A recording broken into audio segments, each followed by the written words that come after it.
Greetings, wherever you are. Well, we are recording this live. I am in Claremont, California. It is morning time, so I will say good morning, although who knows when you'll be listening to this. Welcome to our first Insights and Updates with Spirituality and Practice. My name is Jonathan Ellerby. I am the new Executive Director, and on behalf of Frederick and Marianne Bressett, as well as the whole Spirituality and Practice team, we would just like to welcome you. And these sessions that we're going to be doing for a while on Wednesday mornings, live and recorded, are to help you understand a little more about what's going on currently at Spirituality and Practice, and also to share a little bit of our own inspiration. What makes us feel connected, what's inspiring us in the moment.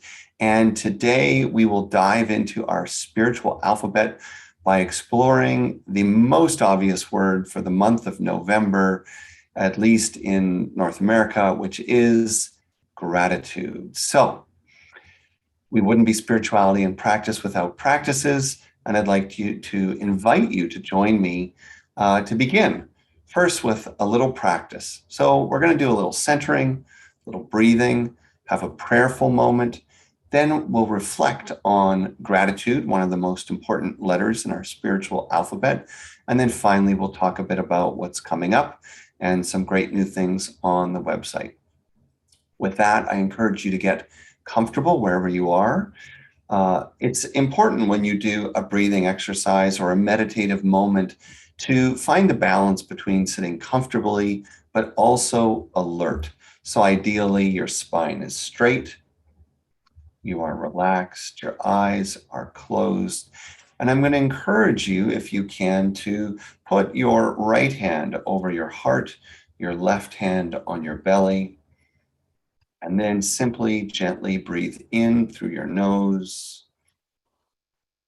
and then out through your mouth, letting your jaw drop just a little bit. And continue with that pattern, extending the exhale in through the nose, long, long exhale out through the mouth.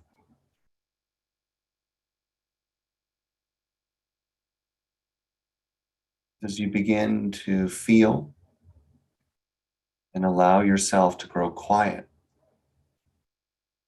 to sense the stillness and the silence that is always around you, even beneath the noise and mental chatter of life.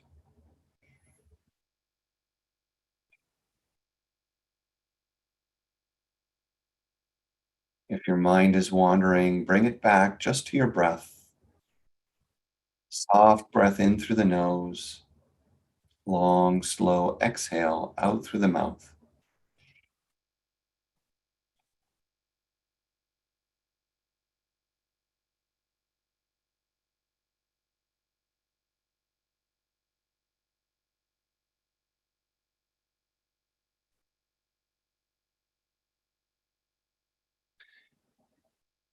And whenever you can find this quiet place, become aware of stillness, silence. I encourage you to remember that this stillness and silence is the same stillness and silence that holds everyone and everything. In this stillness and silence, we can sense the ever presence of God, Spirit, the energy of life.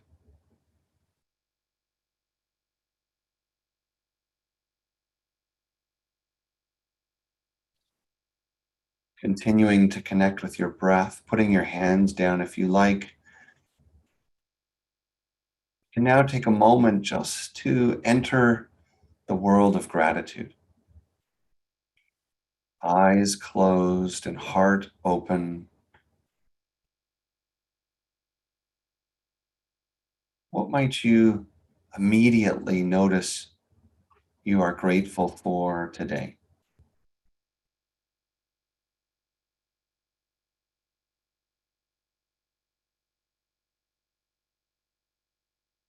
Consider the simple things, just the gift of waking up,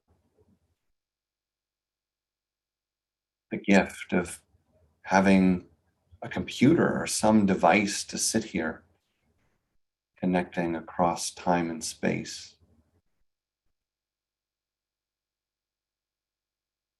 The clothes on your back, the food on your table.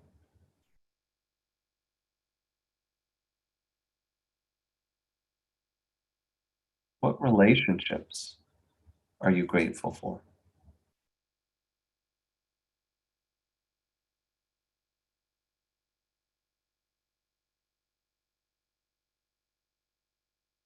And how does it feel? Notice where in your body you feel gratitude.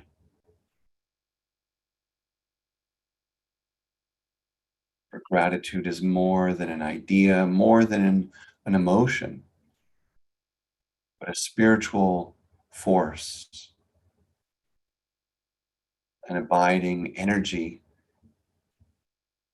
that we can remember, connect with, like a current of spirit flowing throughout our lives and our universe.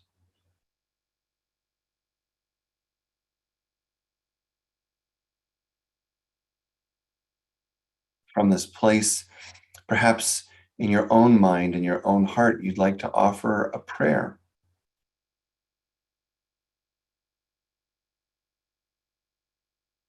And here, wherever we are, near or far, live or recorded, we are as one in gratitude for life, gratitude to God, gratitude to our sacred, mysterious source that lives with us and through us as us. In this moment, we can feel gratitude for breath, for life, for our connection with all things, and the blessing of serving all things, loving all things, learning from all things. In this moment, we can give thanks for the soul's journey here on earth, alone and together,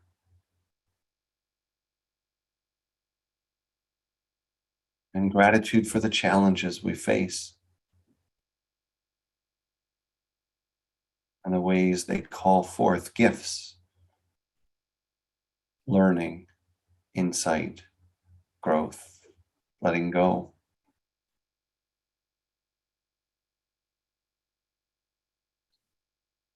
And so, for all these things and all the unspoken gratitudes that remain in our hearts, together we may say, Amen.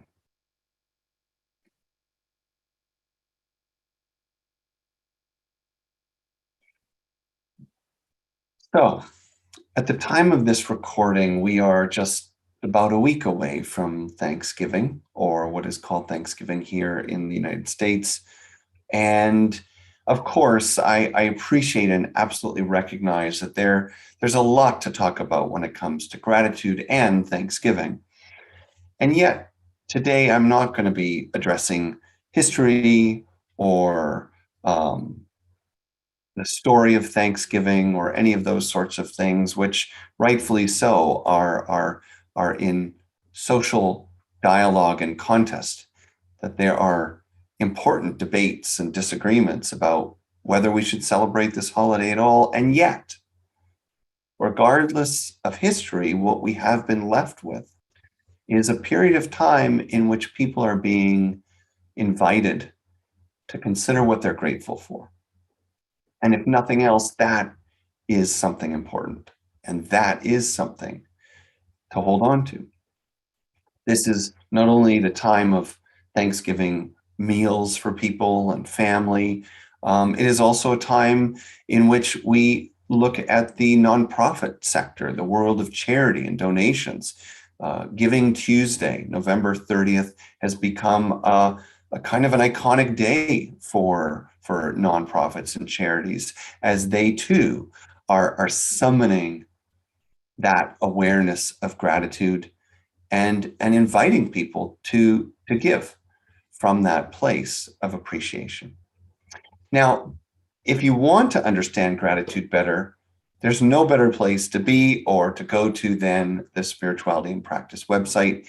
If you go to our website and then you look in the navigation menu at the top, you'll see the word practices. If you drop down practices and look through there, you'll notice, in addition to what's new and some general categories, you'll notice that we've listed all 37 letters of the spiritual alphabet. And if you don't know, the spiritual alphabet really is the foundation of the Spirituality and Practice website. Everything is organized around these practices. It's absolutely something I invite you to explore if you haven't already. So once you're into the practices and then you find the list of the alphabet letters, check out gratitude. It's a wonderful, wonderful, wonderful entry. And when you go into the portal of gratitude, you find an entire world open up to you. First, there is a reflection on what gratitude is, and then you'll notice in your to the right, usually lower right, depending on how you're viewing it, you'll see a whole menu of ways to explore gratitude. Quotations, teaching stories, films, book reviews. So this is a wonderful, wonderful time to just immerse yourself in the study of gratitude. I was looking there myself this morning and I noticed a couple of quotations that caught my attention, and I thought I would share some reflections on what these quotations bring up for me. And then certainly we'll still have some time to talk about what's new and coming up here. In the quotation section, you'll notice a wonderful quotation by Timothy Miller in the book, How to Want What You Have. And that title is teaching enough, I'd say. He writes, gratitude is the intention to count your blessings every day, every minute, while avoiding, whenever possible, the belief that you need or deserve different circumstances. Isn't that spectacular? Gratitude is the intention to count your blessings every day, every minute, while avoiding, whenever possible, the belief that you need or deserve different circumstances. So the thing that this brings up for me is this important idea that gratitude is not transactional. So our first idea of gratitude, the kind of first level or the most, I guess, innocent or unexamined idea of gratitude is just being thankful for stuff you get, stuff you want and got. It's a lot about being thankful for the things you like, not just for the things you have, right? So when we, our initial thoughts of gratitude are usually for good stuff, happy stuff, positive stuff. And yet, what Miller is inviting us to consider is that gratitude is actually a relationship of satisfaction, of contentment, of appreciation. That gratitude is recognizing that in what we have, the good, the bad, the ugly, we can find gratitude for it all. If there's learning, if there's connection, if there's growth, then there can be gratitude for absolutely anything. Now, Stephen Levine is also quoted on the same page, and I feel like he expands on this in another way. This is from his book, A Year to Live, which is actually a very powerful book, and I would say one that is filled with reflections on gratitude. It's quite a worthwhile contemplation. The whole book is kind of a practice. He writes, gratitude is the state of mind of thankfulness. Gratitude is the state of mind of thankfulness. As it is cultivated, we experience an increase in our sympathetic joy, our happiness at another's happiness. Just as in the cultivation of compassion, we may feel the pain of others, so when we begin to feel their joy as well, and it doesn't stop there. So he talks about gratitude as a state of mind. Again, it's not conditional. It's not gratitude because I got something, gratitude because I wanted to get rid of something. It's gratitude as an appreciation of connection, gratitude as an appreciation of our resonance with all life. And he expands to share that there is something in giving that actually is intimately connected with receiving. There is something in giving that is intimately connected with gratitude. So again, we're being invited to move deeper than being grateful for what we get. And I'd say Levine invites us to go further and to be grateful for what we give. For in giving, we share in the joy and the uplift of others. And this is really the reflection that I have found myself considering. You could certainly spend the whole week or the whole month reflecting on gratitude. Some would say you can spend a whole lifetime reflecting on it. For me, one of the most significant things that comes to mind when I think about spiritual tradition and great masters and teachers is that most of their lives and their teachings were oriented around giving and service rather than receiving and being pleased by others. We think about the life of Jesus, for example, and we don't read countless stories of all the stuff he gets. In fact, we really are inspired to read the story of someone who lives much like a nomad, traveling place to place. The world is his home. And there is little sense that he carries much in the way of possessions. And even some of his moments of great conflict, such as with the money changers in the temple, are around the idea of too much connection to material wealth, material comfort, material possession. He really celebrates the idea that those who have the least may stand to gain the most, that those who are the most humble, and that means of mind, of heart, of living condition, would in fact be those who stand to be blessed by that deep, deep, sacred gratitude, that sacred experience of gratefulness and knowing the presence of God. We look at the life of the Buddha and we see a great parallel. Born a prince, entitled to opulence and wealth beyond imagination, which many people forget he probably could have gone back to at any moment of his life.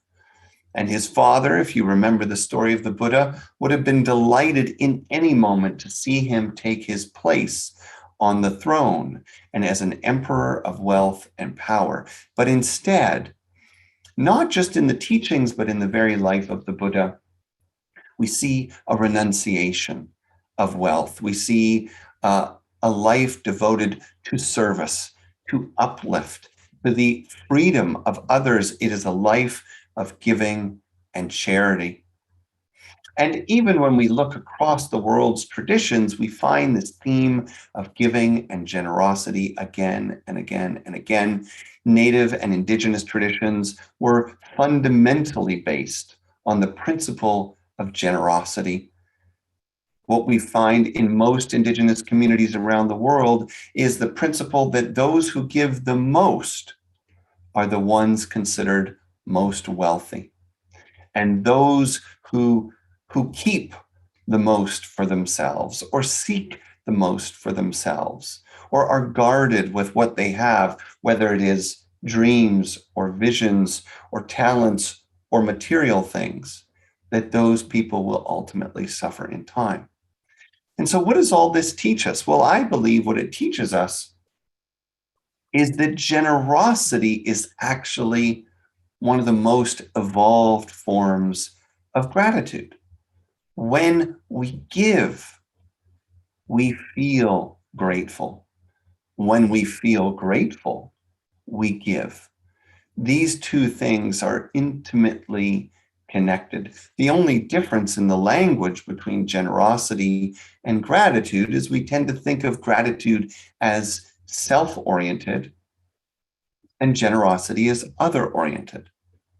But when we look through the many practices and stories and quotations in the Spirituality and Practice website, we find that gratitude really is, across our world's traditions, so much more about connection and serving and feeling that deep heart satisfaction that comes from the joy of uplifting others and the world. So that's worth thinking about. I'd say in the month of Thanksgiving, where it's important to take time to remember the people we're grateful for, the things we have, I believe it is also an important time to consider how we can give and feel the gratitude at its deepest level through that sacred act of service. There is more to explore on spirituality and practice this month than just gratitude. I wanted to make sure that I bring your attention to some of the great things that are coming up. So first of all, we have a workshop. It's coming very quickly. It is November 20th, Navigating the Holidays from Our Highest Self, with one of our most beloved teachers, a local teaching celebrity here in Claremont, Frank Rogers, who I know myself. I couldn't possibly speak more highly of what you could receive from spending any amount of time with Frank. This is a 4-hour workshop looking at family systems. So it's kind of an introduction to the connection between psychology and well-being and compassion, and particularly in the holiday season, kicking off with the Thanksgiving week. Many people experience quite the opposite of gratitude. A lot of people experience loneliness, isolation, despair, the remembering of imbalances and losses in family. And so we thought this would be a very special workshop to offer as we head to the end of the year.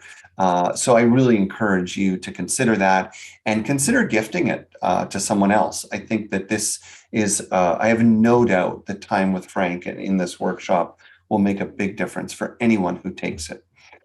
I think it's also important to notice and remember that if we are committed to the spiritual journey, then there can be no moment where our attention to our well-being and our psychological well-being becomes insignificant. For ultimately, if God is present in all things, if spiritual literacy is our vehicle to awaken to the presence of the sacred in everyday life, then we might question, why don't we see it from time to time or moment to moment or in different struggles and challenges of a day? And typically those challenges have nothing to do with the sacred world or the lack of presence of spirit.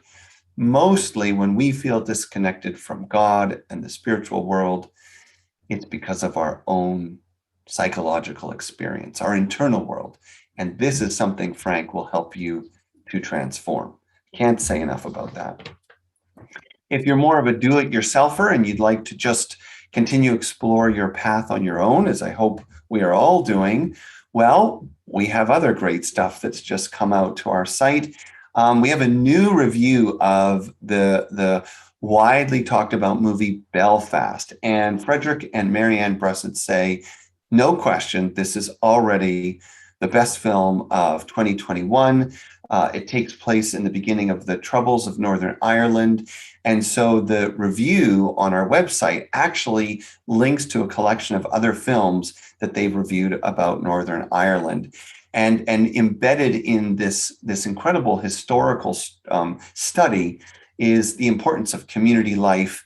And I'd say a lot of other themes that are surprisingly parallel to what our society and selves are facing today. Another highly recommended movie from Frederick and Marianne is Finch, which stars Tom Hanks pulling out another survivor story, much like I think of whatever that movie was where he had the volleyball Wilson, and he was trapped on the island. Tom Hanks, a legendary performer who does the isolated man in an incredible and impeccable way. This guy's talent seems to grow with every year. And so once again, we have him as a survivor, this time as a Castaway was the movie, by the way. He's a survivor of a global catastrophe. And there's this incredible story of how he survives and who he survives with. And there's a curious twist and tale that involves him building a robot. I don't want to give away a lot. But again, this review is going to connect you to other great reviews and features on the website, including blog posts and books about views of robots. And it's a fascinating way to explore consciousness and the human condition through the study of robots and sentience and feeling. Now, if we want to get into gratitude and Thanksgiving, look at the bottom of our homepage, and you'll find that there is a piece called 25 Ways to Celebrate Thanksgiving. And you'll have many to practice between now and Thanksgiving and after. And a great example is today, in gratitude for the good service of a grocery store, a cleaner's, or a gas station, tell your friends about the place so that their business can grow. That's a wonderful practice you could do today. It's also a great practice. This is also in our list of gratitude practices. Anytime you consume something, a drink of water, a sip of coffee, sitting down to a meal, let this be a prayerful moment to be grateful for what you have and that you have. Now, moving on, some other great new stuff. We have a new children's book that we love. It's called The Raven and the Dove, The Big Fish and the Stubborn Donkey. Rabbi Sandy Eisenberg Sasso, one of our favorite children's writers, has this new release. It's stories of animals from the Bible. And if you know kids who love picture books, which I do, there are so many fantastic picture books reviewed in their children's section, and this is a great addition to that collection. Moving on, we also have a new addition to our Living Spiritual Teachers Project. If you don't know, our Living Spiritual Teachers Project is where we present profiles of teachers from all traditions that we think you should meet on your spiritual journey. And we recently added a profile of Omid Safi, a professor at Duke University, who is a teacher in the Sufi tradition, and his teachings center around the idea and the experience of radical love, radical loving. It's very powerful stuff. And finally, keep your eye out for our regular feature. It's almost daily, called Naming the Days. And these are ways to meditate on the meaning of special times and name them through rituals, readings, spiritual practices, and special activities. Now, this is Transgender Awareness Week, and tomorrow, the 20th, is Transgender Remembrance Day. And we suggest quotes, films, books, and practices for your observances, including a prayer of queer Thanksgiving by Micah Busey, one of Spirituality and Practices film reviewers. We are in gratitude to be in community with all of our friends and followers and well-wishers here. I want to thank you for joining me for this review of what we have recently posted, of opportunities to explore on our website. Please remember, it's happening almost immediately. Navigating the Holidays from Our Highest Self with Frank Rogers. Honestly, even if you can only sign up and get the recording, it is fantastic work with Frank Rogers. I can't say enough about that. Consider what it means to be generous as an exploration of gratitude this month, and perhaps be a part of our very special year-end campaign. We are in our 15th year, celebrating our 15th anniversary online, and we are hoping that 1,000 1,000 of our millions of viewers and readers and followers will donate $100 and help us reach an important fundraising goal for the end of 2021. And you can do that on Giving Tuesday and join the national movement to be in gratitude as a means to connect with life, with love, with each other and ourselves, service as a way of connection. So there is lots more to say, but you can find everything that could be said and more at our website, spiritualityandpractice.com. I think you know where it is. I hope you spend some time there today, and we look forward to seeing you again next week for insights and updates with spirituality and practice. Thanks for tuning in. Have a beautiful day.